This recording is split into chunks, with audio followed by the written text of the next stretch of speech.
ID ba, tagpila gid ka buwan ma-receive sa member. Kaya nga ano ba na siya? Ubayad ko 1,200 plus additional 300. Bisa pag additional na ito, himo na ito 1,007 kaya magka-usap ka karon na may additional 200 for our club. Ang question is, pila ka buwan na kung magamit ang ID nga malima ako kung ano ba malingaw ka?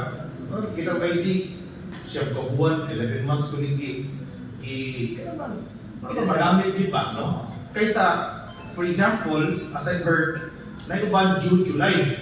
So, August, September, October, November, December, lima na lang buwan mo magamit. So, ingana siya kamahal, ingana siya ka ang price ba, pero magamit mo siya bilang regular.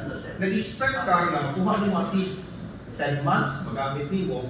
Kaya kung sa ako lang ba, kung may problema sa price, if ingana ko siya kanaling na sa kanalitang dugay-dugay ko na magamit siya ba, ako ba palingawan nga?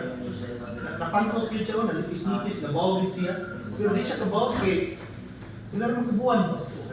Pero kung kita, makubos ka o additional 200, kay ka na, additional na, gumang ka po yan.